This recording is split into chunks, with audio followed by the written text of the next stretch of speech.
Yo, yo, what's up? This is Splendid Radio on PharcydeTV with my co-host Jeremy Scipio. What's going on, people?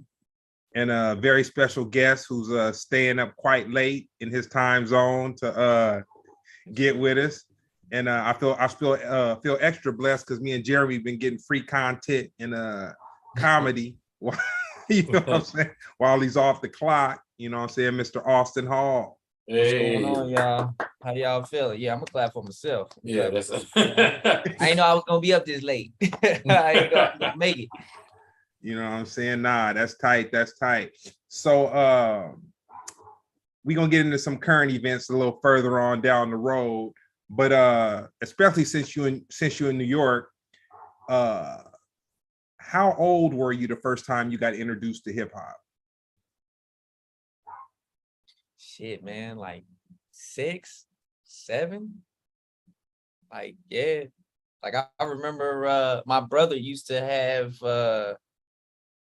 Can't Nobody Slow Me Down. He had the cassette tape. Oh, wow. It was just the single cassette tape, man, playing that shit over. But I got in trouble because I actually ran the tape into the ground. And he was like, yo, he was super pissed, man, super pissed. But that was when Puff and Mace was on the front. Yeah. Nah, that's hip hop has always been a part of my life, dog. Like, hey man, I'll date myself, man. I can remember getting in trouble for taking some I probably used to use envelope paper, and I was sticking in little holes on the back of the cassette, and we tape over cassettes. Oh, yeah. I used to do that too. Yeah. I used to just copy the radio. Whatever, like the radio play, until the tape ran out, and that's yeah, you ain't dating yourself. I thought you was gonna say some shit like, yeah, I used to blow the vinyl off. I used to get yelled at by my grandmother because I took up all the radio time when it was. Yeah, I got into it like that. Yeah, I got into it with my sister several times as an 8-year younger brother that would you know what I'm saying, I would just feel that she really didn't need whatever was on them tapes she had. You know what I'm saying? Oh, man. Hey, man.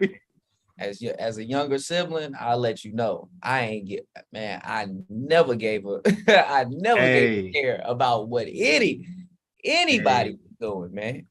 Hey, that's right. I felt like I was protected. I felt, you know what's funny is, as a younger sibling, I felt like you ever seen John Wick? Yep. Yeah. Remember that little Russian kid who just acting like I was like that. Like I was like the son of a mob boss in my house. Like, I just knew because I was the youngest, nobody could touch me. So I was like, what you gonna do? Walking in here, knocking shit over. It was like, yeah, what you gonna do? How many siblings do you have? 2. My brother is 3 years older than me, and then my sister is 6 years older than me. Okay. How do you think hip hop influences the world? And honestly, the rest cool. Cool. It influences everything. Like everything. You got every nation. Think about it now, man. Like hip hop is the most popular music genre in the world right now. Yeah. Bro, you got, which I get, you know what's funny is though, like I know you guys asked me the question, but I gotta bounce this back. Okay. How do you think that the older generation that, like, you know what I mean? Like almost the from the genesis of hip hop feel like I would equate them to like the Bill Russells and the Wilt Chamberlains of the world. How do they feel when they created something so dope, but never really got to profit off of that stuff? Like I'm looking at, you know, Lil Baby, you know, selling out arenas right now, but Jam Master Jay, like, you know what I mean? Like, so it's like, yo, at what point does the older generation be like, man, this is like, man, this is fucked up. This ain't right. Like, what kind of, you know what I mean? Where it's just like, I'm looking at it now where it's like, man, it's so popular. You got white kids in Sweden just like knowing every Jay-Z line and people in Australia, like, you know, like Outkast. And it's just like, I'm like, dang, man, like for everybody that like had a part in just creating something so cool and influential, like never really getting a piece of it. Like that just makes me sad, man, when I see like an NBA ball player that used to have to just rock Converse because there were no shoe deals back in the day. Like, and now they like, you know, they feet hurt. Yeah, but like they're like they shopping where you are. Like it hurts me. Like I'm just like, you 6'9" and you look like you just never made it to the league, but you were actually in the league. Like it's people playing overseas right now that made more than people like, you know what I mean, Moses Malone or some shit. Like so it's like I'm just looking at that like, man, like well, you know what? There is a pot of gold at the rainbow when it comes to that question. The bonus is guys like Jay-Z, guys like Diddy, they sampled music. And so they were able to create revenue streams for people. And it's a small minority. It's a very small minority who retain the rights to their publishing. So if you were able to hold on to the rights, and it's so funny you say that because I'm gonna go back to hip hop, but I was having a conversation with somebody last week and I was telling them about the Nickelodeon. I was telling them about Nickelodeon, and when Nickelodeon first came out, I was just kind of learning about publishing a little bit and how music worked. And so I was thinking about it and I was like, man, it's whack because a lot of people probably never thought their TV shows were going to get watched again. So they sold away the rights to their TV shows for like $10,000, $15,000, never knowing that there was going to be something like Nickelodeon that would show episodes days on end and days on end and days on end, and you know, that creating revenue. And so back to the music thing and the hip hop thing, some of the younger rappers have gone and they've sampled OGs, or they'll pull an OG onto a song, or they'll give an OG a reference into a song where they're reaching so many people where, you know, kids nowadays, whenever they hear anything they don't understand, they go straight to Google. You know what I'm saying? And they're going to Google something or they're going to YouTube it or whatever. So it does kind of reach back a little bit. You know what I'm saying? It does reach back a little bit. Even if a person sold their publishing, depending on how dope the artist, like a Jay-Z or whoever,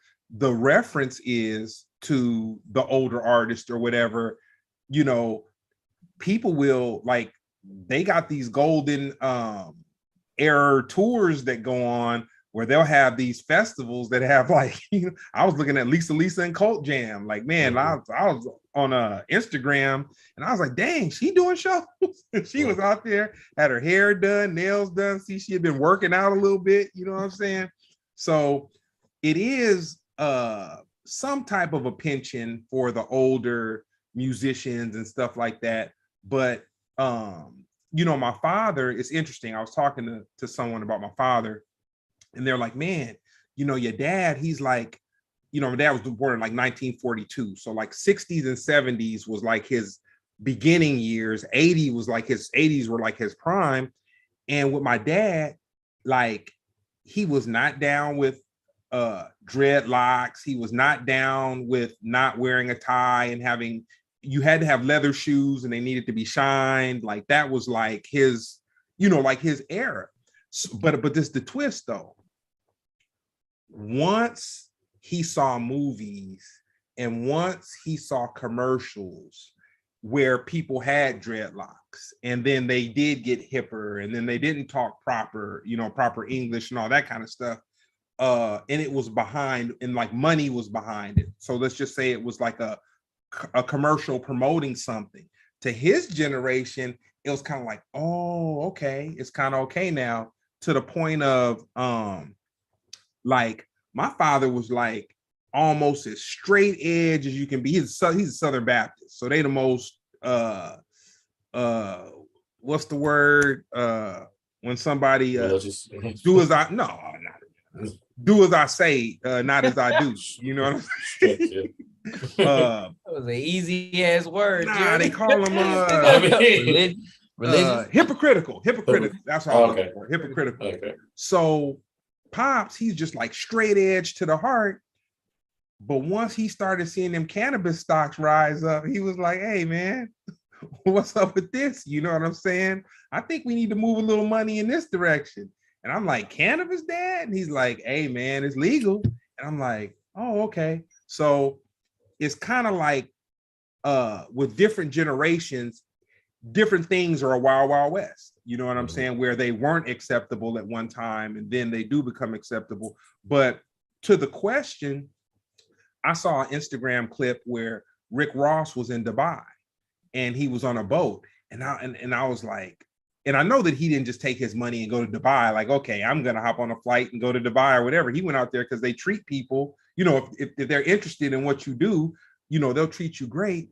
And I was like, damn, Rick Ross talked about she didn't even know it. And you know what I'm saying? And, you know, I'm sure he smoked and, you know, whatever, but he was on like a real yacht, not a boat on some water, but he was on a real yacht. And I was like, damn, hip hop got him there. You know what I'm saying? Yeah. So the influence is crazy. Yeah, I know with DJ Academics a few weeks ago when he was calling a rappers old and dusty or whatever. I think even though that was a negative comment, that kind of forced people to kind of get together and go like, all right, let's try to solve this. Let's answer this question. You know what I mean? So I think they're starting to put some things in place to take care of the rappers, because I do hear what you're saying, but majority of the rappers don't have hit singles. You know what I'm saying? Right. Majority of them are just like, it's just like the day-to-day, you know, you have the very few that were successful, you know, that they get a resurgence or rebump, but you know, majority, like, let's just say if you just had that one song that play like I remember back when I was growing up, who there to use my baby daddy? Who there to use my baby daddy? Who there to use my baby T-Bird? That's just my baby daddy. That nigga ain't got no pension. Ain't nobody sampling that. Ain't nobody. People always forget the percentage breakdown, man, where it's like, yo, we over romanticize sometimes the time that we grew up because we know everybody in our particular time.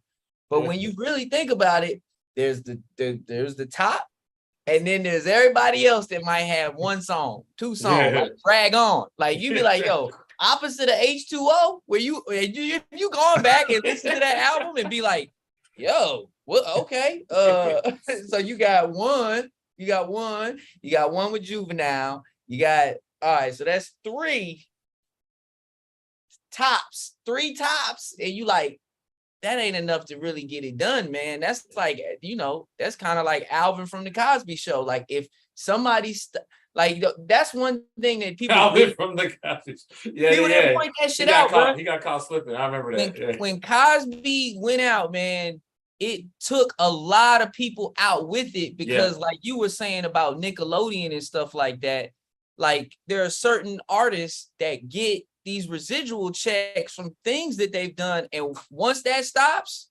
it's over. Now he working it. You know, it was like like 2 weeks later. He was like working at Trader Joe's. Trader Joe's.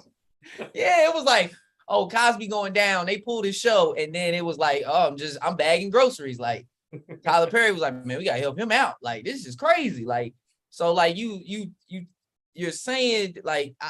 I'm glad, like Jeremy said, like now, like when people mess up like academics, like there's a community call to action where it's like, all right, maybe they are looking dusty, but that's on us. Like, yo, at the end of the day, we're not supporting the community. Like, yo, these are the people that actually like built this whole thing, and everybody was so quick on the money grab that they just forgot them. They just forgot about everybody. That's what I'm saying. It's like, yo, but who's the guy who played next to Will Chamberlain that got to still work every day? He looking goofy because he's 7 feet tall working at the post office. At 70 years old, you like, hey, man, didn't you used to play ball? It's like, nah, I mean, I did, but. What's that Jadakiss line on why? He said that dude that's better than Jordan up north didn't get that break. What happened? And Jada is so rated, that's well, he getting it's late, but he getting his flowers now. Like literally, like that grandstanding from the verses. People, that's everybody wants that moment now. No, as a lyricist, man, just it's hard to match him, but man, he need to pick better beats, man. I'm just gonna flat out say it. I'm like, man, he gotta pick better beats, man. Like sometimes I'll be looking at the beats that he be picking from Pharrell, and I'll be like, this is the beat that you picked from Pharrell? Well, he don't get first draft, second draft, third. You know what I'm saying? Like I can understand that. Like, like, dude, he like, oh, what about this one? It's like, no, I'm saving that for Hope. Oh, what about this one? That's a good point. I'm saving this for. Did y'all hear the interview with Cameron when he was basically talking about no, it was Just Blaze talking about how Cameron and Dipset were paying them all for the beats just for Just Blaze to just be in the studio. They were just paying him. And Hov got upset and was like, nah. You give me the beats. And he's like, Hov, what you want me to do? It's like, nah, Hov understands production first. You give everything that comes in this Rockefeller belongs to me. He's like, because that, honestly, a lot of people forget about that, man. Is the beat gotta be something. Quick one about Just Blaze, man. I had the privilege of Just Blaze had the Pharcyde to come and play for his wife's birthday party. And I didn't realize how balling he was, man. Well, okay, so flying out for the birthday party, that was a little something. That was, that was whatever. But it was like, but dude, like he had several foreigns, dude. I mean, like several foreigns, like switching up foreigns. You know what I'm saying? Lamborghinis, Ferraris, just the whole little nine. And then but then I thought about it. I'm like, well, if he didn't sign a crazy publishing deal and accept a whole bunch of money, but even if he did sign a crazy publishing deal, if he made the money back and then, after you recoup up to your publishing, then, they still have some ownership, but you're getting bread. Like, man, he had like a cool house in New Jersey. He had several cars, just like all this stuff. And it was interesting. I had never been to Roof Chris before. Or had eaten their food. And now you're just bragging. You're just like, yo, he treated me better than you've ever been treated. Man. So we was at the hotel. That's my friend. Oh man. We was at the hotel and we were kind of jet lagged and his wife's party was at night. So then he was like, man, he had an assistant. So he was like, yo, man, I'll have my assistant, give you guys some bread or give you the card to get something to eat. He's like, what do you guys want to eat? And I was like, well, we just at the hotel, like, shoot, we don't need anything special. We just order room service. He's like, nah, man, I know what you guys want. And I was like, what do we want? You know what I'm saying? He was like, nah, y'all want some Roof Chris. And me, I never had it before. And I'm like, what? Man, I must have went over there, came back with lobster, shrimps, and this is the foodieism part. We haven't worked foodieism into the podcast for a while, so I'm gonna slide that in. But yeah, man, we went off with hold on. I ain't hear nothing about no sweet potato casserole. What you doing, man? What you doing, man? Sweet potato casserole. I'm doing the wrong things, man. You ain't had a sweet potato casserole? Nah. Oh, man, you wilding, bro. You gotta go back. Okay. You gotta go back immediately. Get the sweet potato casserole, man. I'll take that. You in New York, man. If you had carrot, is it it's not carrot. What's the soul food place out there? Starts with an M, maybe. Sylvia's. Have you had Sylvia's? Oh, that's in Harlem. Oh, okay. Threw the hell out of me just now. You were like, it starts with an M. Sylvia's. That's it. Sylvia's. And then I think they got another place called Roos or something like that. Roos or Amy Roos, something like that. But yeah, where are you at? I'm at the Empire Hotel on like 64th and Avenues of America or something. Yeah. You the stalkers come up there, man. You up there throwing out your you know what I'm saying? Hey man, I just I went to lunch today, man, and I actually walked by Bad Boy on 50th and Broadway, man. Like it ain't Bad Boy no more, but like the building is still abandoned, man, which is like it was blowing my mind because I used to like work there like 7 years ago, 8 years ago. But like just to see like them let the building go and nobody's moved in, no, because probably can't nobody afford that rent. Like that's it's really ridiculous. It's And also probably haunted with the rappers that P. Diddy owed money to. So yeah, they spirits are probably floating around there. Like, I wish, man. And you know what's place. funny is though, is all of these, I guess, publishing wars where it's like Mace is like, yo, you killing me. Like the Locks is like, yo, you killing me. And then like Puff is still kind of like, man, Mace owe me $2 million.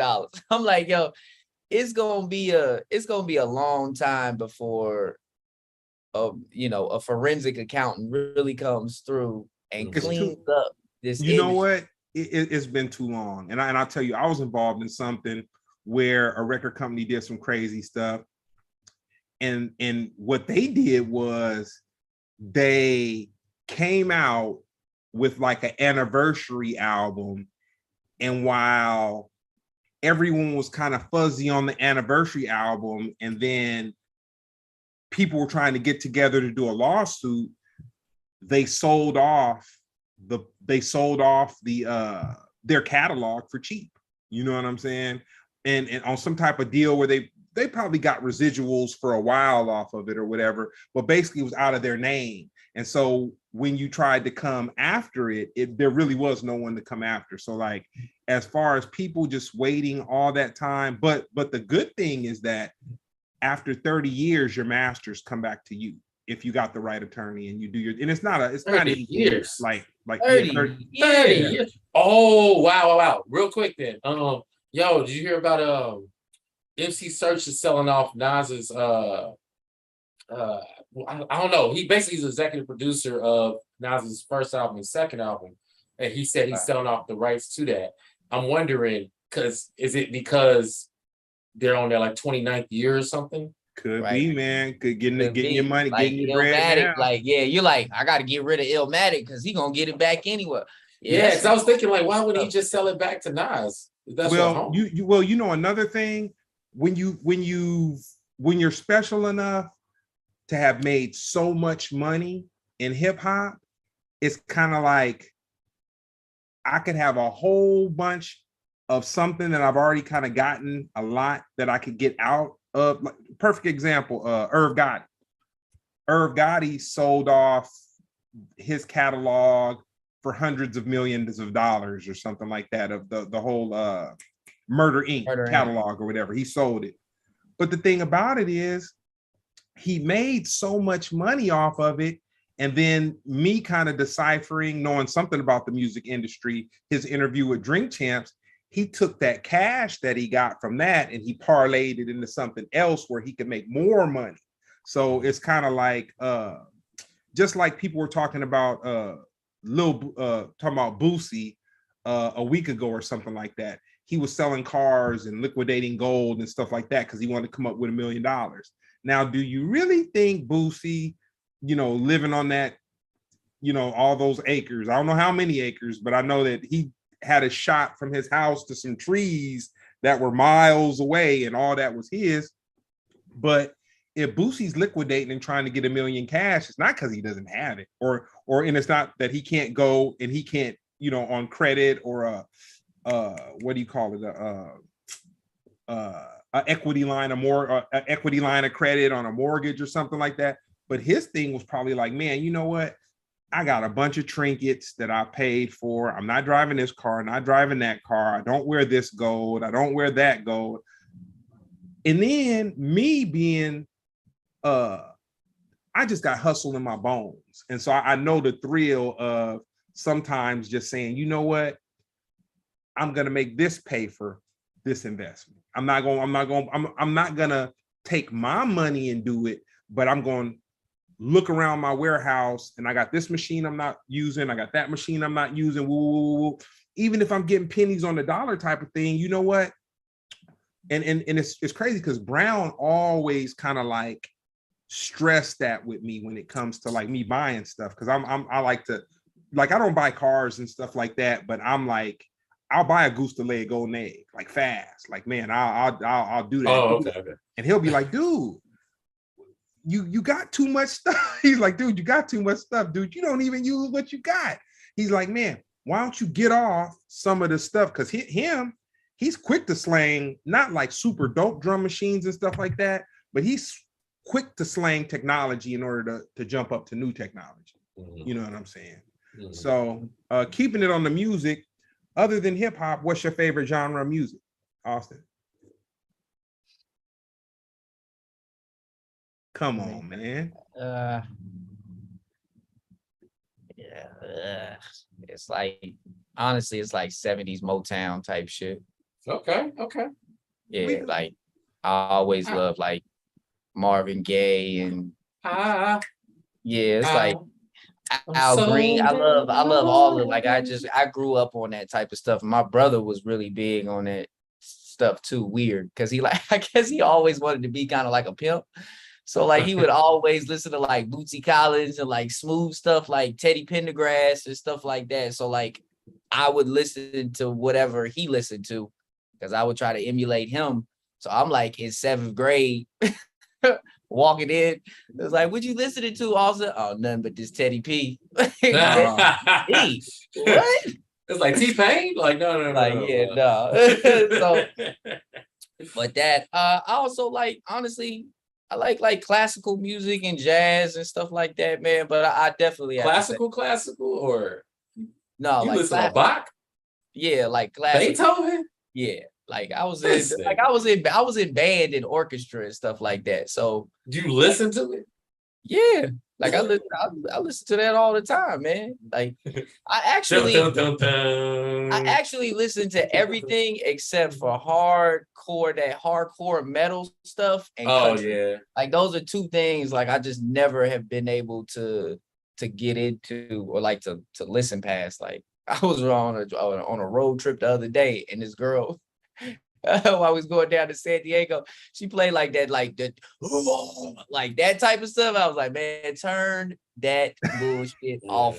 She's trying to impress y'all, man. She's trying to impress y'all. No, that's the quickest way to get your radio privileges yanked away. I was like, yo, get that aux cord away from her. I'm like, man, it's too angry, bro. It's too angry. But no, so I mean, what's yours? You know what? Honestly, I listen to everything. Like I listen to punk, I listen to ska, I listen to house music. I listen to about 6 hours of house music a day. But I would say probably my favorite. You know what? House music is kind of like where I am, but I'm the kind of person, because I DJ'd for a while, always like to go back to the roots of whatever.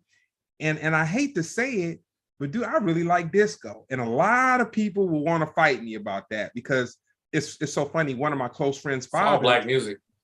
Yeah, I was just about to say that kind of is intertwined, man. It's all black music.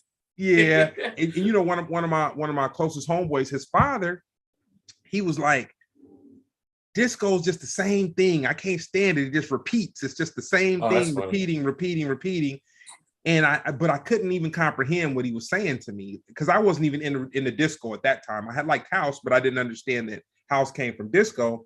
And then as I got older, and years passed, and I'm listening to house music, I'm like, damn, house music is just a disco loop. So it is the same. It's the same thing. Yeah.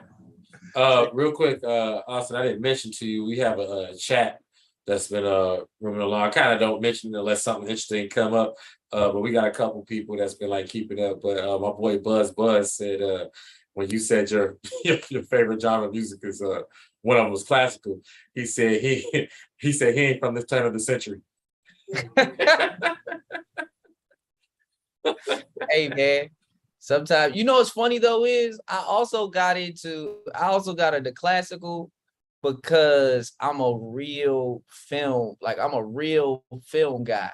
So like I'll be watching like films, and then when they'll have like some beautiful classical music in the background, I'm like, damn, what is that? Like, what is that shit? Like when I was watching Shawshank Redemption, and he puts on the Mozart, the ladies singing and stuff. Like, damn, man, that's that's a nice ass song, man. And I do some research. I'm like, oh, that's Mozart, huh? Mary Monroe. Okay, that's dope. That's dope. So like a lot of the music that I get actually comes from different movies that I watch. So like there's I don't know, like there's almost like a kind of reverse engineering. Most people get their sensation from listening to the music, but I basically have an attachment to the film. Yeah. And then I come back to the music. You know what I mean? Yeah. So it's like yeah. So like I can really point out any movie that a song is in. You know what I mean? Like, so you know, I'm gonna correct you on one thing. Country music today is trap music, it's R&B music. It's like it's so crazy. Like the old country music was distinctly different than everything else. But if you go to a popular country station right now, they got trap beats, they got the harmonies, they have like it. But what is that really saying though? That's what I'm saying. That's just black music, bro. That's it's the same thing, bro. It's the same thing every time. Disco. How come you can take any rap song and turn it into a country song, but you can't take country song and turn it into hip hop? You know what I'm saying? That's because they copy it, man. That's all that is. You know what I'm saying? Yeah, it's the same. It's like, we the vibranium, man. Yeah, you know, bro. Remember when the first question y'all asked is like, yo, cool. That's all it comes down to is cool. They cool? Copy in Muddy Waters. They copy. It's like, yo, they just it's something that is so natural and organic, and it happens on this side. So they're looking at it. It's like, damn, like how can we replicate that? Like how can we take that and make that? Because we can't just naturally do that shit. Man, we just can't naturally do it. You know what I mean? You ever been in a Starbucks or some coffee shop and you hear a song, you be like, wait, is that? It'd be like a white person singing like Rihanna or something. You'd be like, what is this? Or I say the most popular one is Brian McKnight, that cause one, you're like a dream come true to me. Yeah. I'm telling you, man, it's a thin line. Licensing and publishing at its best. Licensing and publishing at its best. Yes. But that you only getting that if you could. Now that's another thing, man. It's like, do you think that there should be? And I've seen a jump in it of like, you know, people being advocates of educating the younger class and trying to get the deals right when you first get it, because I think a lot of people, like especially in entertainment, say, man, you just gonna get messed over on your first deal. You're just gonna get messed over on your first deal. And somebody ends up signing a deal and they don't understand that first deal could be a deal that stretches the entirety of your, you know what I mean? It's like, yo, who did it? Drake and Future had to get out of the deal by just putting out like 2 or 3 projects. Like, yo, what is this? How did I sign? You know what I mean? And you have to be a certain level of talent to be able to put out, you know, that many successful albums to actually get out of your thing. So you got to be a, you know, once in a lifetime talent to sign a bad deal and then get out of a bad deal. So the majority of people who are signing bad deals, that's just it, man. Well, you pretty much done. Well, I'll say this. There's been such a generational shift, and with like social media, that like the gift and curse of social media, the gift and curse of being seen. Like, okay, let's say early 2000s, before MySpace, stars, musicians, they were sensationalized a whole lot more, because it was kind of like the only way you could see them was in a magazine, you know what I'm saying, or on MTV. So it was like, ooh, you know what I'm saying? But like with social media and all this other stuff going on, and then also a change in culture where actors, musicians, artists, where they would stay away from the public because they'd be like, yo, man, I can't show up at the party. I can't show up at the club because then it's like, man, it's going to drive my stock down. Now they're kind of like, you know what? I need to be out there. I need to be seen. I need to be whatever. I remember watching Mike Epps when Kevin Hart really just kind of like took off from the pack and he started kind of like really blowing up. And Mike Epps was kind of his conversation was, man, we didn't have the social media. We didn't have this, that, and other. Now, this was at the beginning. This was at the beginning of it. But Mike Epps had to get a social media manager to where now he's on Instagram and he has it popping. But that wasn't the first conversation. You know what I'm saying? He had to adjust into that. You know what I'm saying? Where I think that well, to an artist. So I managed an artist once upon a time. He was a younger cat, had a little bit of talent. People thought he was, cool enough to where I had a couple people tell me like, you know what? If we get him to the right label, whatever because I was kind of hesitant about exposing him to everybody, but I had a couple people and some labels are like, dude, you're worried about the wrong thing. Like if the label is really feeling him and the A&R is feeling him, they'll get people that'll help him dance. They'll get people that'll help him with his vocal lessons. They'll get the producers on him that will, turn this dude into whatever. And the thing about this particular artist was, I went to him and I was like, what do you want? And his thing was, I want to be famous. And I was just kind of like, dang. And so I was like, I was kind of investing into his project to put this EP out. And when we got kind of how we parted ways was, I had invested in this EP, videos, just every single thing, vocal, just all this stuff. And when I get to the point of where I'm supposed to make my money back, he says, man, I don't want to sell it, man. That's thirsty. You know what I'm saying? I don't want to look thirsty. And it was a teachable moment for me because of course I was upset. I'm like, man, I done blew this dough. You know what I'm saying? Whatever.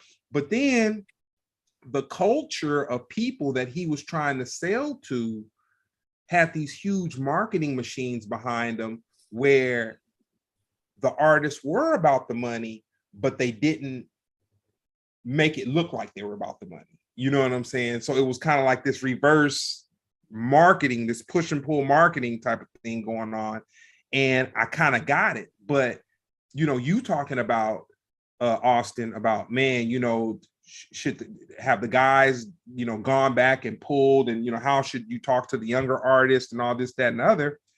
I think that with social media, it's really tricky for artists because if someone isn't exposed to artists or the music industry and whatever, and they're just going by Instagram, they could just be headed with a full tank of gas in the wrong direction, man. No GPS, no nothing. You know what I'm saying? They driving into the woods. You know what I'm saying? Whereas, it takes a certain type of person with a certain type of management to really map it out where you get an artist and you get a manager and they say from the beginning, yo, we're going to do this, we're going to do that, we're going to do this, we're going to do that. This is going to be the plan. We're going to stick to it. We understand. Perfect example, Tyler, the Creator.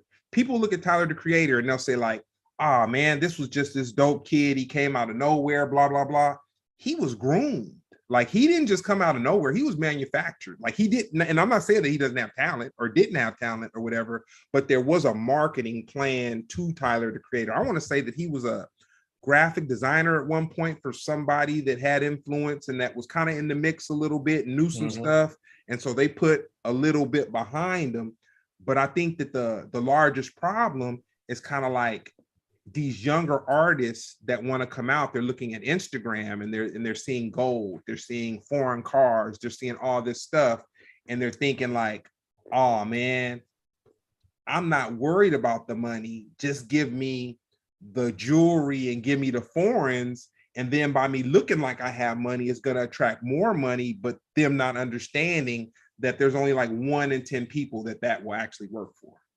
But see, right there is what I truly believe was the beginning of the deterioration of the art, is because you used to rap because you wanted to rap. You wanted to be the best rapper.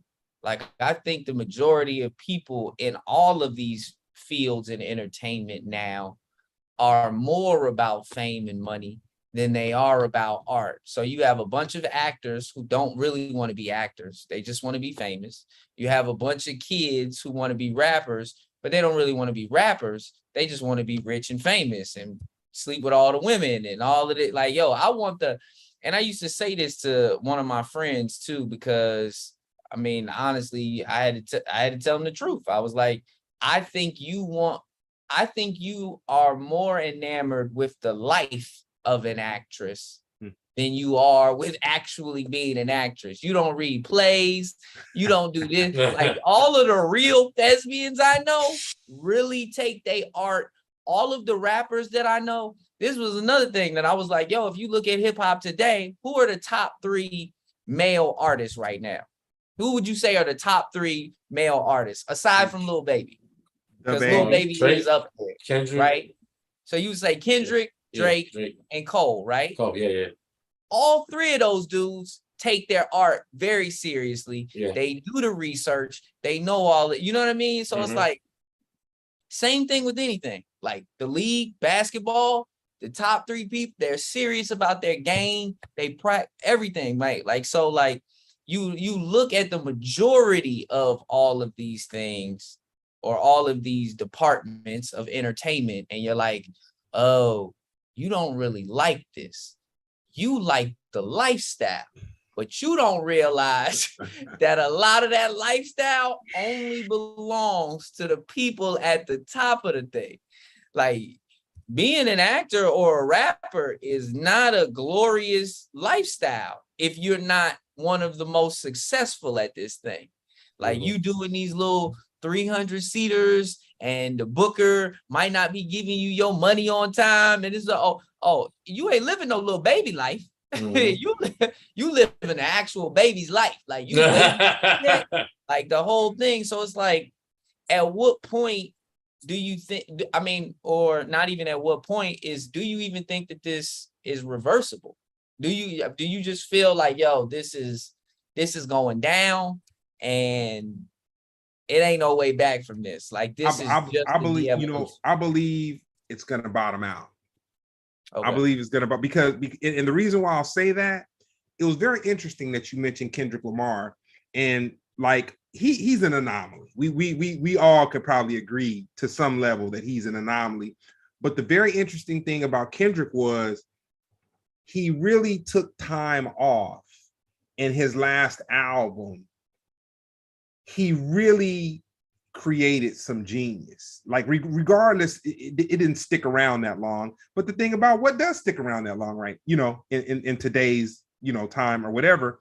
But it's like, he really created a concept album, and he took the time he needed to really create this thing that was very relatable. You look at Jay-Z. I'm glad you made that segue. Because they both have something in common about their break. Kendrick is not stupid though. This is another thing. People act like Cole and Kendrick are these independent artists. Like you said about Tyler, the Creator. They both have the machine behind them. Yeah. Kendrick released that album on purpose, the date that he did, so that he was in contention for the Grammys. He's had an entire 9 months to actually campaign, tour, all of this stuff. Like, yo, he's playing chess. Like, he's not doing it like at the end of the day, he is an artist, but he is definitely, or someone on his team is definitely a genius when it comes to the positioning of the projects and making sure that you have the industry as well as the people's ear and all of this stuff, because you can't be at the height that he is without by accident. It's too much money riding on it. They won't even let you do it. And if you do it, then they won't be with you the next time. But I have a theory. I have a theory when it comes to why Kendrick released the type of album that he did. People make it way deeper than what it is. you know, you got to understand, we was in like the most pro-black period of all time, technically. You know what I mean? With the Black Lives Matter movement, all that stuff. People was wondering why he didn't reply, why he didn't say anything. In America, for sure. In America. For well, this was globally too, though, because literally, I think it was 26 countries around the world. You know what I mean? This is one of the most united things that anybody's ever been united on. No, they put the fist up, but I still traveling, traveling out there. It's like if you get to the real, then yeah, of course. But no, go ahead. But he had something worse than a pandemic and worse than Black Lives Needing to Matter going on in his life, and that's why he took a hiatus. If you pay attention to what that was really about, this nigga was going through a breakup, a divorce. It wasn't his wife, because they're not married, but she was threatening to leave his ex. It's all in the album. That ain't not gonna make you find God quicker than your chick threatening to leave you. And that's funny that you said it about Jay-Z, because his last album came out 5 years after the album before that, because of the same reason. These are both divorce albums. You know what I mean? Wow. If you pay attention to what they were talking about. Kendrick was smart though, because he released other stuff in the album to throw you off. Like but if you pay attention though, even look, the voice, like tell them. Who do you think that is? Oh, that was her. Chick. That's his chick. Like tell them why he had to engage each deeper reason had to put her on the why album. he cheated. He didn't just cheat like hey, I smashed this chick, I'm sorry. It was just like, well, why would you do that? Why would you break up your family? Then you go like, well, why would I mean, here's the thing. I have daddy issues because I was on tour. Hip hop made me do it. Man, fuck the culture. They made me do it. He learned from the best. Beyonce taught him, yo, if you're going through some trauma, put it on the album. And I promise you'll get the acclamation from it. Like everything's for sale. Trauma's for sale, wholesale. Like you can get trauma at Costco. Bust your shit up. Hit his car with a bat, girl. Like that's see, Kendrick's chick, she's not a celebrity, but I'm sure she was tearing up all types of stuff. She was tearing up this dude publisher. Like, this guy got your contract. Here's the thing, she was on some crazy stuff. If he put her on the album and the cover. Come on now. Nah, what happened to Shireen?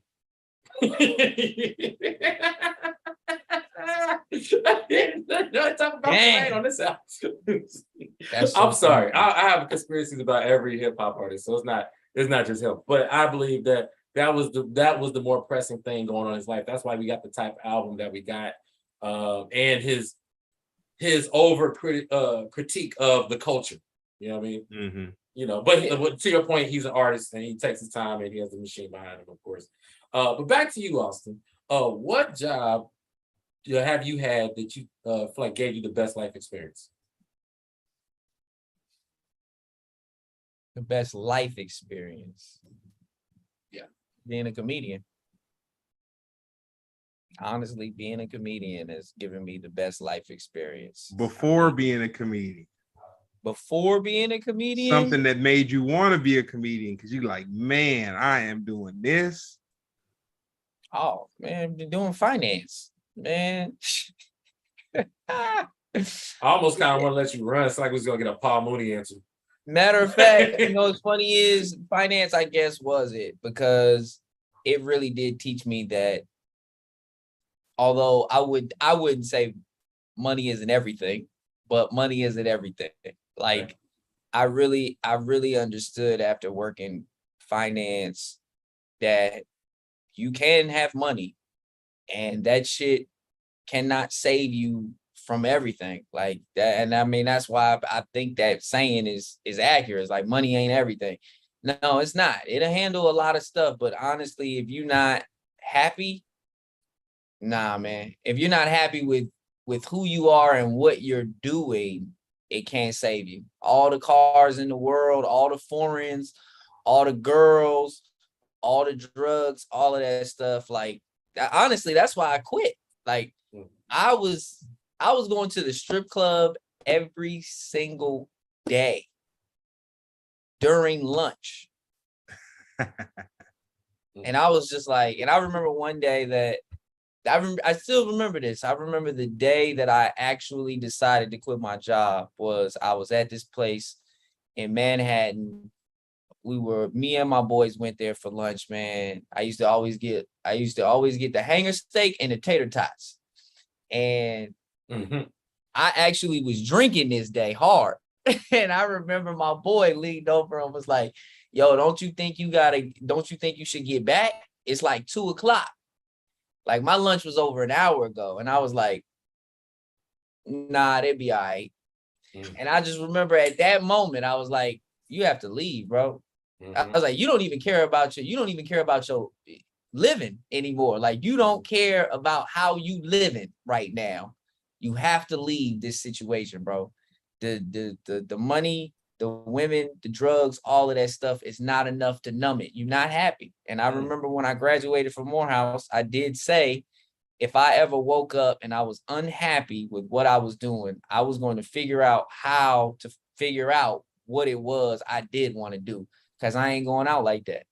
I was just like, I ain't going out like that. So I basically moved in with my parents for about 1.5 years, 2 years. Luckily, my sister was already living with them. So they let me slide. And, I saved up and just moved to LA. But that honestly was like the best life lesson that I could ever learn, which is just like, yo, you're not always going to be lucky enough to have like the Isaac Newton moment where the apple hits you on the head and you like know what it is. Some motherfuckers got to shake the tree. Like sometimes you just got to just try to figure out what that is. And I think a lot of people are going through life right now not even trying to know what it is. They just know they're not happy and they just keep going, as opposed to like, all right, stop. I ain't happy. What is it that is going to make me happy?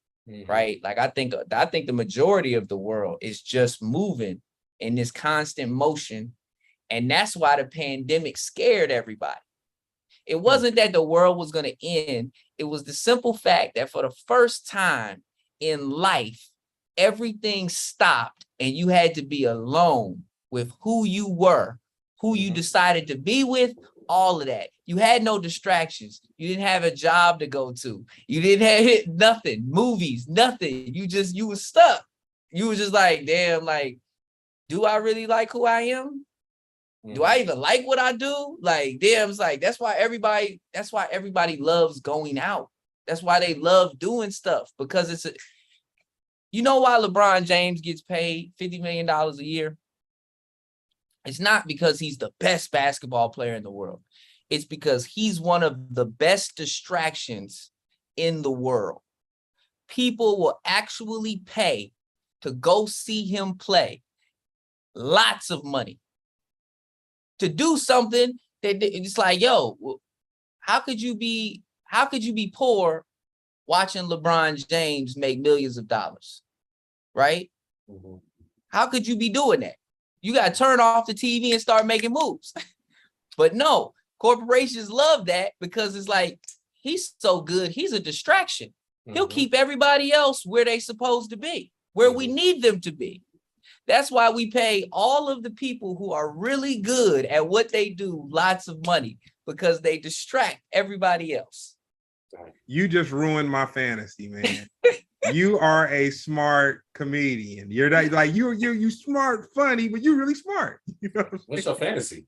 My fantasy was that he just naturally was quirky and he would come up with these little little reactions that he does. Like by accident, not by accident, but you know what I'm saying? I thought you was talking about like he ruined like porn for you or something. Like they gotta be so talented at their job to distract you. Like, oh, somebody gotta love what they do. Come on, man. Nah, it's a method. It's a method to the madness. Nah, this dude's a smart cat though. That's like, he kicks some real stuff. And I'll say, to agree with him, if a man's not together, his world's not going to be together. It don't matter what he got. If you're not together, you're not together. You're not going to be able to fake it. You know what I'm saying? You can mimic happiness, but you can't fake happiness. It'll at some point. At all. Yeah. I'm gonna be honest with y'all. I try my hardest. One of my best one of the best moments that I've ever had this year was my listening party, right? But your listening party for what, sir?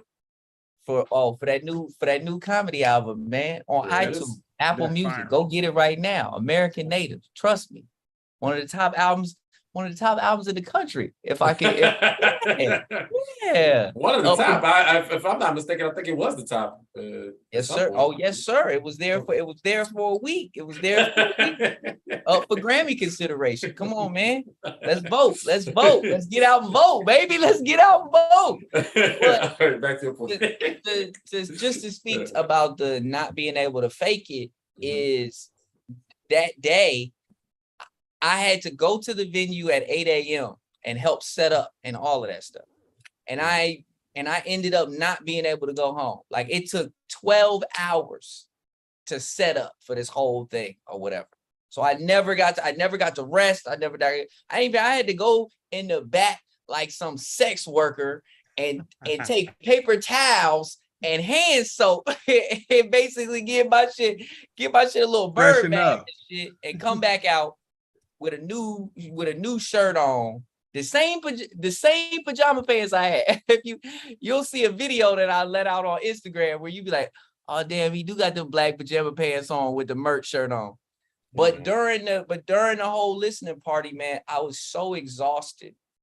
My sister and my fiance were just like, yeah, you don't even have it. And I'm just like, I'm going into like politician mode where I'm just like, and then as soon as I turn away, I feel like my videographer caught me a couple of times where I would be talking to somebody and I'll be like, yeah, man. And as soon as they walked away, I would be like, I don't even know what the hell is going on right now, man. I'm just mustering it up. And that's happening to people in their everyday lives, man. I just know it, where it's like some days you just don't have it because you just don't have it that day. And you're just not necessarily happy with the situation at that particular moment. And I'm somebody who's doing what they love to do. So I can only imagine you going to you know what I mean? Like you showing up to a job that you don't respect, that don't respect you, it's a terrible existence, man. So yeah, no, being in finance and having to quit and all of that stuff that was actually the job that gave me the biggest life lesson, man, which is if you ain't happy, you better figure that shit out. Because it's gonna get you. It's gonna get you before you get it. Trust me. The concept of American Native. The concept of American Native. All right. So I guess it's two layered. That one, I actually am Native American. Well, my dad is full. I'm half. And the second is about me understanding why America is the way that it is. I'm a native to this place. I understand why it is as messed up as it is, why people do the things that we do, all of that stuff. Like, so even if you look at the album cover, it's like a little hashtag that says "been here" on it, like right beside like where I'm peeing on the wall, where it's like, because again, like I'm a comedian that is always trying to make people think.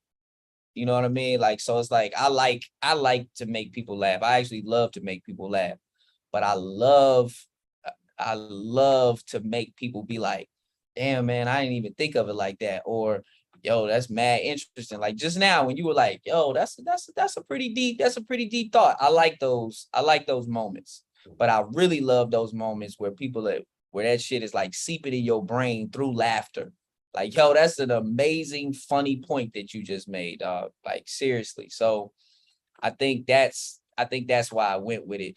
Plus my mama was like, yeah, that cover is a story. Because if you actually look at the album cover, that's actually where the house that I grew up in. And when I went back to DC, yo, that shit looked worse than when I lived in the house. That was 30 years ago. That house looks worse than when we first had. And then I called my mom on the front steps and was like, yo, I was like, yo, this shit looks terrible, Mom. She was like, yeah, I know, right? I'm like, you knew?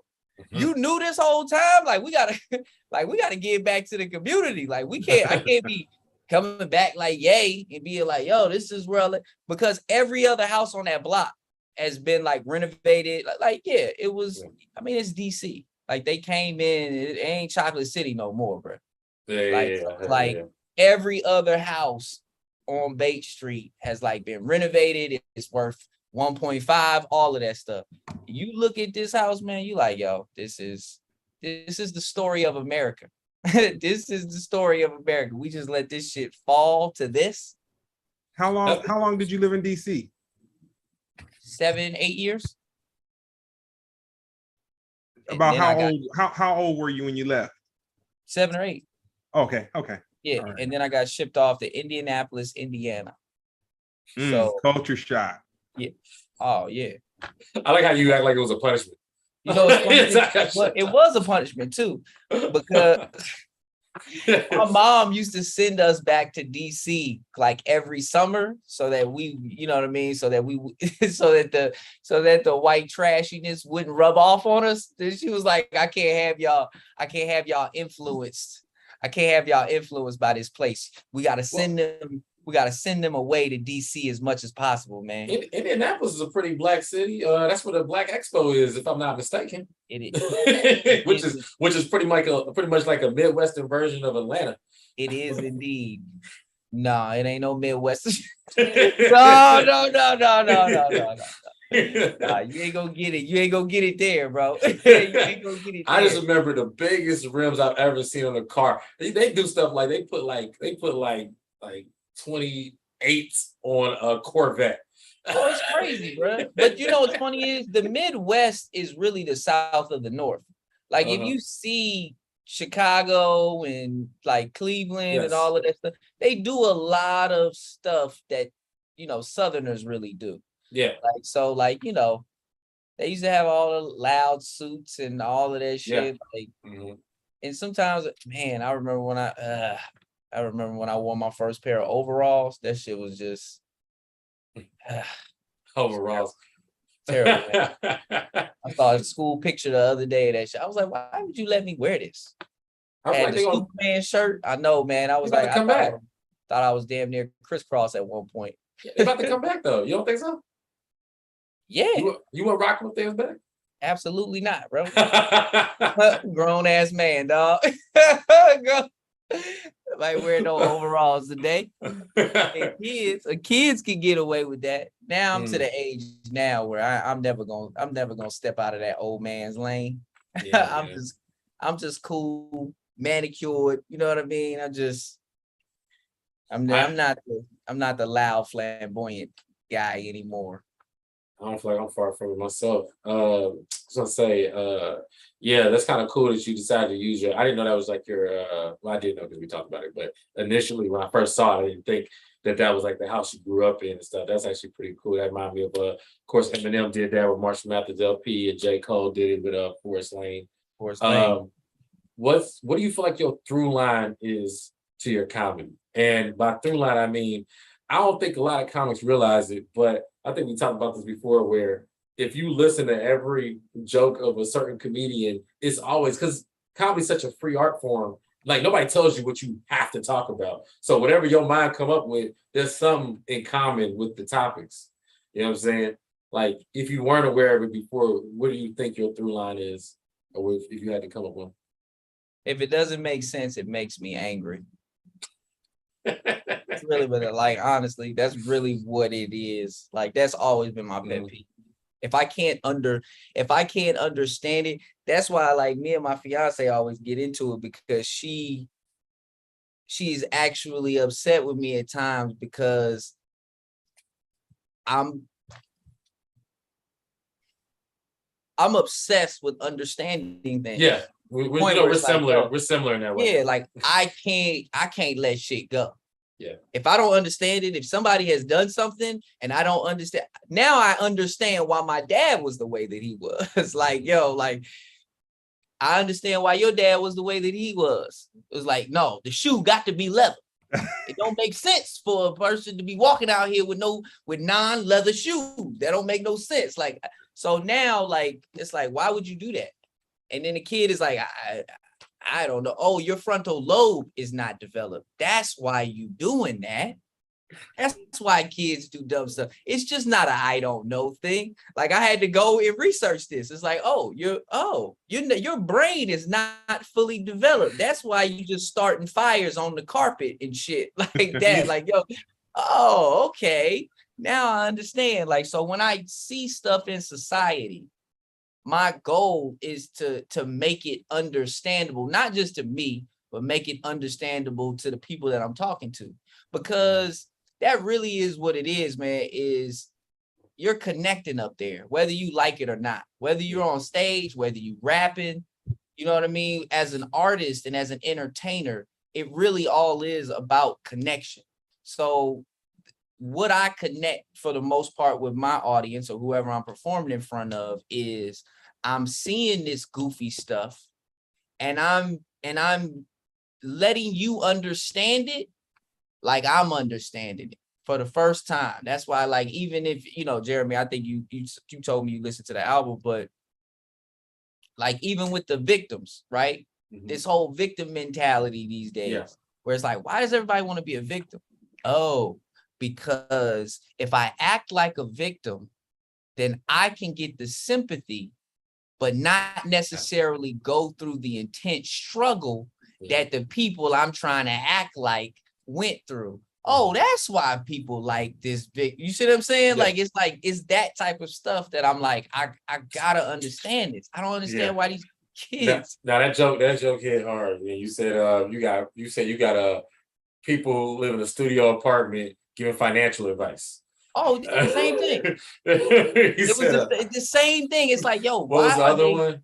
Why are they listening to people who are, because they scared? They don't know. That's why people actually listen to the pastor. That's why they listen to religious figures, because you don't know. It's like, oh, he's acting like he knows, so I'll go with him, because me following somebody who acts like they know is better than me going through life not knowing. All right, cool. Whatever you say, man. I was looking at something recently. It said, beware of it's two categories people are in. They're either the believers or they're the truth seekers. And these two people can't communicate with each other because their ideology is just completely different. You know what I'm saying? But the truth seekers can communicate with truth seekers and it believes. A lot of times when you get in those arguments, especially those online debates, that's where the miscommunication be. Where the believers is like, you're just breaking their beliefs, their belief systems. Yes. And then they're holding on to the thing that helps them sleep at night. And you're sitting up there chipping away at it. People what's funny though is I never understood why the people who are basically destroying other people's belief systems that they've learned from childhood. Like, yo, this is a part of their DNA. Yeah, like, you shouldn't do that. God, the religion, all of that stuff is a part of them. Yeah. And you're destroying that. And you're sitting there acting like, well, I don't understand why you can't process this. It's like, yo, you're taking away life to them, dog. Every decision that they've made has been based off of this ideal.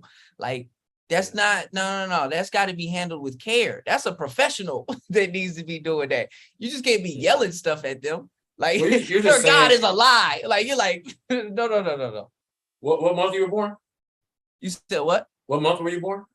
Oh, May. May. Yeah, you just saying that because you're a Cancer or something, right? That's why you're saying that. Even Taurus, that, right? Yeah, that's why you're saying that. That's the only reason why you're saying that. You obviously were hurt. Your ex broke up with you, and that's why you're saying that. You're hurt. This is what this is. I told this other guy, I was arguing with this girl one day about the whole what is it called? The horoscopes and stuff like that. Yeah. And she was like, you're a Gemini. You're two people. You know that? You're two people. I said, yeah, bitch. It's called being happy and mad. When I'm happy, I'm a completely different person, right? I'm telling you, man, people try to make sense of everything because unknowing is so scary that they would rather believe that you being born as a Scorpio, right, negates you being an asshole because the moon and the stars lined up a certain way, and you should be free to be who you are because you were just born. And so it's like, no, man, like, what are you talking about? You like, know, I did a joke about that. I was working on, all last year, you work on a set. I was like first coming up with the joke. I was just going along, people laughing. I'm feeling good. I wasn't even thinking about the stuff I'm saying. I'm just having a good time. Man, this girl stood up and yelled. She goes, "What?" I didn't even know she was saying that first. It didn't even register me that she was mad. She just stood up and she was like, what the fuck? This is. And I was like, like I said, everybody else was on board, so I didn't even. I'm tell you, it didn't even register in my brain. I was like, oh, this would happen. You know what? Because it was around the pandemic time, and I was just worried about getting shut down. I was like, oh, she probably gonna shut us down. It's probably like some sting operation.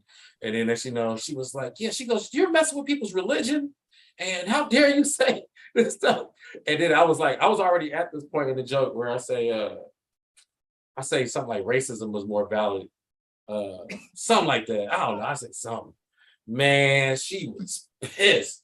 She damn near ran up on there, and then I forgot whatever I said, the punchline, and the way it fell, the crowd was like, "Oh, sit your ass down, girl."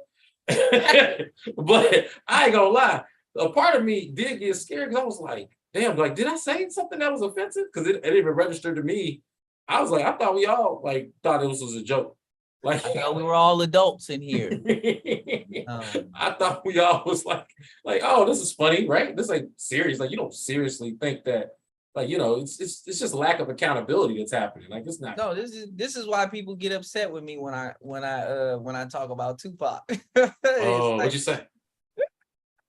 I'll be like, Tupac is more East Coast than he is West Coast.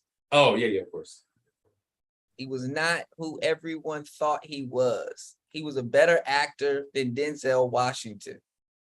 He was so involved in the role that he wanted to take on that he began to actually try to be that. Like, even if you listen to the stories, he was trying to be something. When Snoop Dogg tells a story about him running up on Nas, right? Yeah. And he was like, yo, and Snoop was telling the story, right? You heard the story, right? I heard the story, yeah. Right. So you understand from where Snoop Dogg is telling the story, like, yo, so he's like running up on Nas, and he's like, and Nas is being all gracious and stuff, like, yo, I love you, bruh. Like, I love you. Yeah, well, I dissed you. I did this. I did that and all that. And if you don't say nothing, right? Nas is like, I love you. I would never disrespect you, bruh. It's like, yeah. So Nas just walks away. But Snoop Dogg is like, he's seeing all the other guns around him. And he's like, and then Pac goes back to Snoop. It's like, yeah, I'll punk that nigga, right? And Snoop Dogg is like, nah, he let us live just now. Like, so now you understand, oh, Pac is living in this role thinking this is what tough guys do. This is how you get respect on the street. This is the role. No, this is not the role, bruh. You're not from the West Coast. You have a tattoo above your navel. Let it slide. Got two things to say. First, I like to say the views expressed by Austin Hall does not reflect those of Splendid Radio and the PharcydeTV family. We are lovers and supporters of Tupac and the Tupac brand and the Shakur family. 100%. Wish us love you, Afeni. Second thing I like to say is protect Austin Hall at all costs. This man, we need him. This I'm man just a truth. gonna get attacked. I'm just a truth teller. That's all. His opinions matter. Your opinions matter. It was a joke. I'm a comedian. I gotta move back to Atlanta or DC now because it's like, yo. But again, this comes back to you're messing with people's beliefs. Yes. Yeah. No, that's a fact. I'm telling you. Me and my friend, my boy T Springs is a huge Tupac fan. I just say stuff all the time just to mess with him, just because I'm like, yo, is that what you think? Is that what you think? You think he the guy? He the king? I'm like, clearly Biggie was a better rapper. It's clear.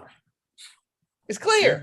Yeah, The that's views fact. expressed by It is Austin Hall does not clear. reflect It is those good. No, feelings. no, no, no. That's a fact. That's a fact. That That's is fact. factual. That's It is fact. That's clear. fact. Tupac was that- the hardest rapper of all time. As We're not in, talking about hard. I wish I could bring up a picture of him in the tub with the chains doing like this.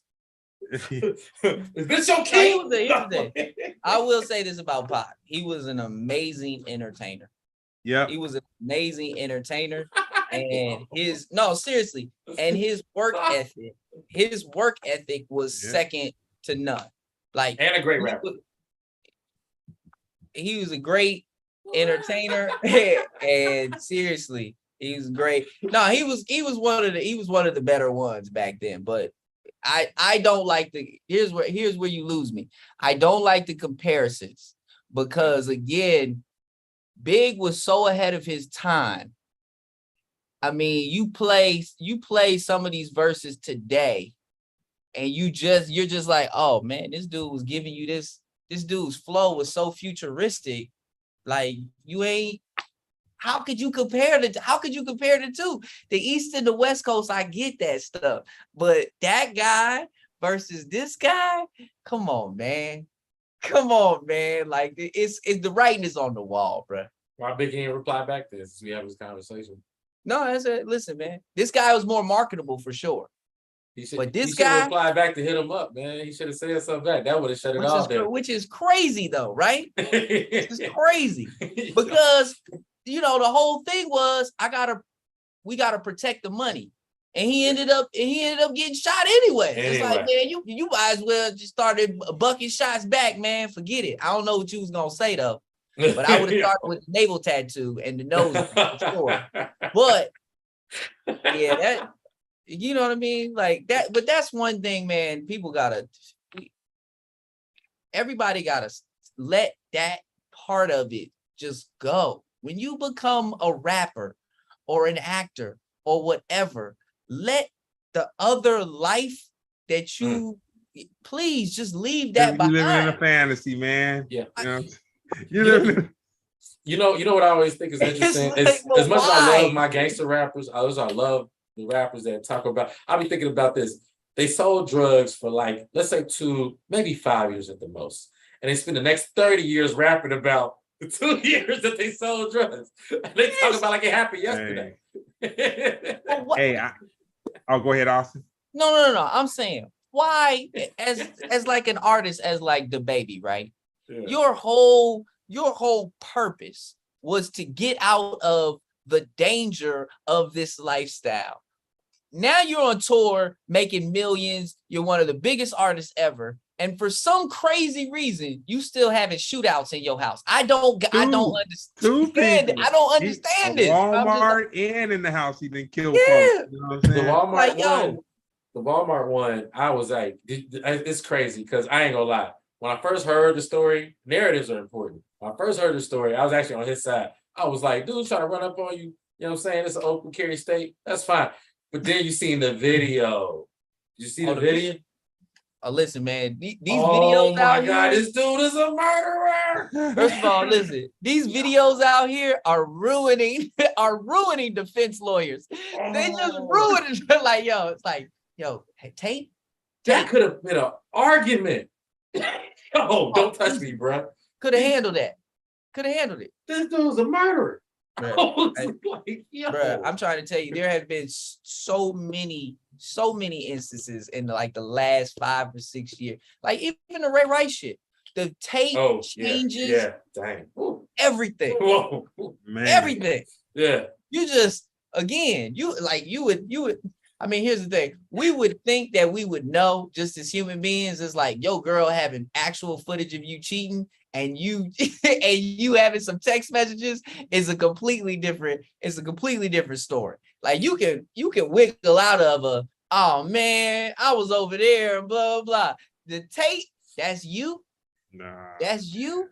Elevator footage has been like the biggest troll of this decade. Like elevator footage in general. Get the tape.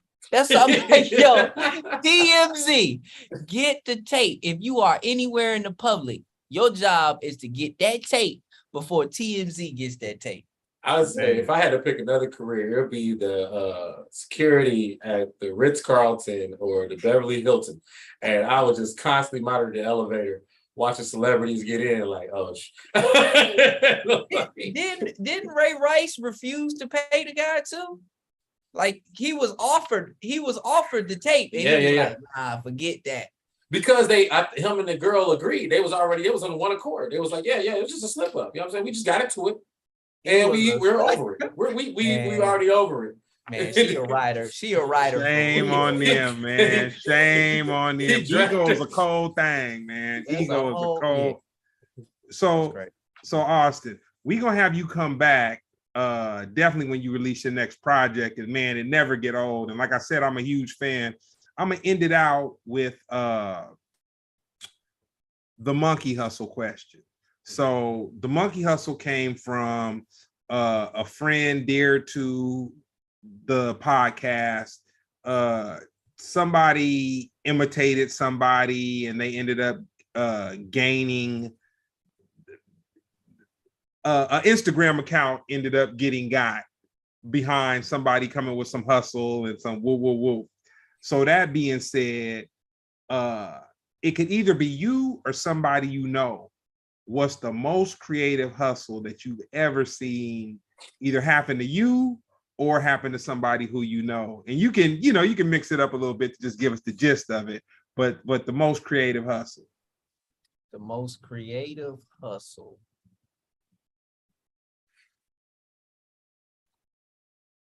I used to know a kid back in high school that used to steal stuff out of people's lockers and get money to retrieve the items from the air quotation thief. I'm talking about, man, I wouldn't believe it until I see. But I also used to do, I used to do so much stupid stuff, man. I used to steal cookies from the lunchroom and then sell them $3 for $1 outside. And then I used to gamble that on Tom. Really? You know what's funny is I used to work for the vice principal while I was in high school. And while I was working for her, I used to steal her passes out of her desk and sell them to people. I used to sell them to people and actually get them out of class. I would charge them an extra $2 if I had to get them out of class, but I would sell them for $5 and they'd have to figure out the situation. But an extra $2, I would actually come get them and pull them out of class, because I would actually get my girl at the time. I would give the pass to my girl, and then she would get me out of class. And then I would have no class for the entire lunch period. So I would just this is when I was like stealing the cookies and selling them and getting the tonk money and coming home. And then my whole operation failed. When that's the part I was waiting for. Man, it was parent teacher conference, right? And I was in Japanese class. And my dad came, and to this day, I don't understand why this man had to say this shit. But he said, Austin is a great student. I just wish he was in class more often. My dad was like, why is he not in class? Oh, well, Miss Browner seems to be giving him passes all the time to come down to the thing. So my dad, of course, rushes down to her office. Why cussing this lady out? I didn't even get a chance to be like, hey, no, you don't have to do that. You don't have to. It's me. Nah, he cussing her out. She's like, I've never given Austin a pass the entire time that I've known him. He's looking at me like, I'm like, so I can explain, right? Man, when I tell you that was one of the worst ass whoopings I ever got to this day, I do realize my dad, his pet peeve was you embarrassing me in front of these people and making it look like I don't know what's going on. And that was his whole thing, is you got these people out here thinking that I'm not a good parent, that I don't know what this is. And I'm like, I mean, I'm not saying you're a bad parent. I'm just saying I mean, I am doing the stuff that I'm doing. So, so if we got to look at somebody, it definitely got to be you, because like it is what it is. But dang, that is the ultimate monkey hustle. I also like to nominate you. You obviously haven't changed your ways. I like to nominate you for a current monkey hustle that you're doing right now on the whole game. Austin, we see through you. I talked to some people and I realized that you're posing yourself as an independent artist when in actuality, you too, sir, like Kendrick and J. Cole, have a machine behind you, because we've seen your trucks advertising your comedy album all over Los Angeles area. I mean, you got trucks in Burbank and even South. He got Harbor City. That's the entirety of LA, sir. Explain yourself. First of all, listen. Obviously, are sponsored by Def Jam or Interscope. I will explain myself on the next album, but I can't explain myself right now. And trust me, I ain't got no machine behind me. I ain't got no machine behind me. And you'll actually listen. The next time I talk to you guys, I will tell you how I'm actually doing this.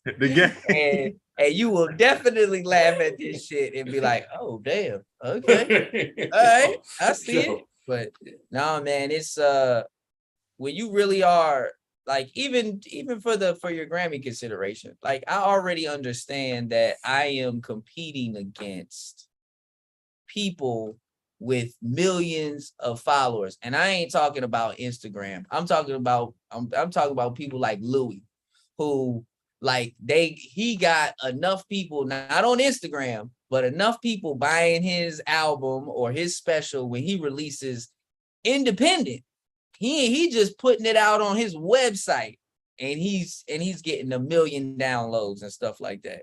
Oh, I predict Hassan doing you know what I mean, even though I love you, but you know what I'm saying, I love you. You know what I'm saying, Hassan, I think he gonna. Did you see his special? Yeah, but I don't think he well, I'm hoping. He didn't make the date? I'm hoping he didn't make the date, where I was looking at the date that he released it on Netflix, and I don't think he Okay. You might have it in the bag then. I'm like, please don't. But that's all. Again, all of this stuff is infrastructure. Yeah. And that's another thing I learned actually from financing is the work must be done either way. There's only 2 ways that work is actually getting done. Is you're actually doing the work yourself, or you're doing the work, making the money, and then paying somebody to do the work. Right. But you will not get out of doing the work. Amen. One way or another. Amen. This energy is transferred, dog. Mm-hmm. That's all it is. So anytime I see somebody that's like, yo, I'm on this stuff right now where I'm telling people, hey man, you gotta force the universe to do something.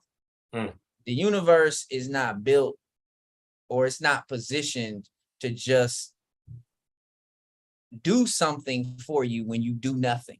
Mm-hmm. You gotta force the universe to push back, or you don't know whether or not it's going to work out, but you have to do something, because when you do something, the universe is like, I got to give it to him. I might not give it to him, but he might meet somebody who's going to give him something better, or he might fall on his face, which teaches him. But you sitting by and just not doing anything, it's nothing. The universe, God, the universe, whatever you want to call it, is too busy. It got other people doing stuff. So it's like, you know what? I'm going to work with somebody who actually doing something. If you're just going to be there, then just be there. Because these people over here are working. So I either got to mess their life up or give them what they want or whatever. But you just doing nothing, it ain't good enough, man. It ain't good enough. So you got to put the universe in position to either give you something or take something away or whatever. But you got to be making moves out here, man. You got to be making moves. Well, man, you definitely didn't disappoint, man. And you made me feel good for the couple minutes in the morning I give you watching your reels and whatnot. I feel like it wasn't a a poor investment of my time.